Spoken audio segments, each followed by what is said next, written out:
Oxymoron एक Greek word से मिलकर बना है जिसका मतलब ऑक्सी मतलब शार्प और मोरॉन का मतलब डल, मिलके होता है शार्पली डल। ऑक्सीमोरॉन, ऑक्सीमोरॉन विरोधाभास अलंकार जिसे कहते हैं। ये एक ऐसा अलंकार है जिसे फिगरेटिव लैंग्वेज या रिटोरिकल डिवाइस भी कहते हैं, which involves the use of two words, जिसमें दो शब्दों को मिलाकर यूज़ किया जाता है। एक साथ दोनों शब्द आएंगे which appear to contradict one another, जो एक दूसरे के कॉन्ट्राडिक्ट होंगे, जो एक दूसरे को कॉन्ट्राडिक्ट करेंगे, but when used in a sentence, लेकिन जब हम इसका सेंटेंस में यूज़ करते हैं तो एक ये पॉजिटिव फीलिंग क्रिएट करता है, यानी उसका कुछ ना कुछ मतलब होगा, एक पॉजिटिव पॉजिटिव मीनिंग होती है। आइए हम कुछ ऑक्सीमोरॉन के एग्जांपल्स देखते हैं। जो दो वर्ड होंगे वो एक दूसरे के अपोजिट होंगे, लगता है ऐसा, लेकिन ये वर्ड की बात होगी। आइए देखते हैं। इस तरह के अलंकार हम अपने डेली रूटीन में बहुत सारे राइटर्स अपने लिटरेचर में भी यूज़ करते हैं। अब ये देखिए, यहाँ ओपन सीक्रेट दो कॉन्ट्राडिक्टरी टर्म है, यानी दोनों एक दूसरे के अपोजिट हैं। ओपन भी है, सीक्रेट भी है, ये दोनों एक दूसरे का विरोध कर रहे हैं। ठीक है, उसे कहते हैं कॉन्ट्राडिक्ट करना। ठीक है, अब यहाँ पे है एग्जाम्पल में देखते हैं, जो चीज़ ओपन होगी वो सीक्रेट कैसे हो सकती है। तो लेकिन एग्जाम्पल देखते हैं, his love relationship is an open secret. तो इस सेंटेंस से पता चल रहा है कि उनका जो लव रिलेशनशिप है वो ओपन सीक्रेट है, यानी सब जानते हैं। ओके, अब यहाँ पे दो कॉन्ट्राडिक्टरी टर्म है जो दोनों एक दूसरे को कॉन्ट्राडिक्ट कर रहे हैं, अपोजिट हैं, regularly irregular.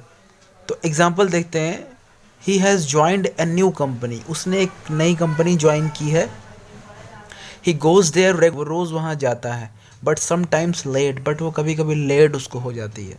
So he is regularly irregular, इसलिए वो रेगुलर हो के भी इरेगुलर है।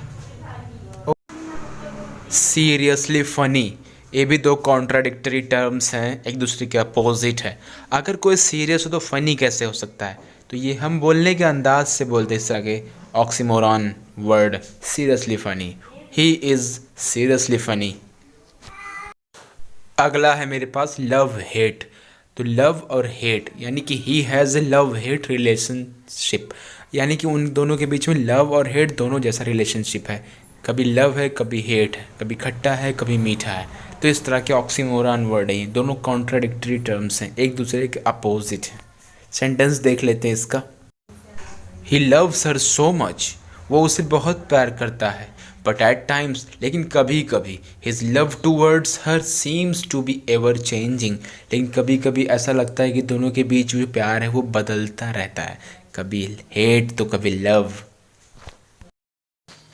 अगला है ओरिजिनल कॉपी। अगर कॉपी है तो ओरिजिनल कैसे हो सकती है, तो इसका एग्जाम्पल है, I have the original copy of your report, मेरे पास तुम्हारे रिपोर्ट की ओरिजिनल कॉपी है। अगला हमारा है बिग बेबी। अगर बिग बेबी कौन होता है, एक ऐसा यूथ या बेबी या एक ऐसा बच्चा जो किसी रोग से ग्रस्त हो, वो इमेच्योर बिहेव करता हो, यानी उसके बिहेव बच्चों जैसे नहीं हो बट वो बड़ा हो गया है, इमेच्योर बिहेवियर हो, तो उसे बिग बेबी कहते हैं। ये दोनों दूसरे के अपोजिट वर्ड हैं। ओल्ड न्यूज़, ओल्ड है तो न्यूज़ कैसे है, देखते हैं। The news that is not new, ऐसा न्यूज़ जो नया ना हो और एक्साइटिंग ना हो, उसे ओल्ड न्यूज़ कहते हैं।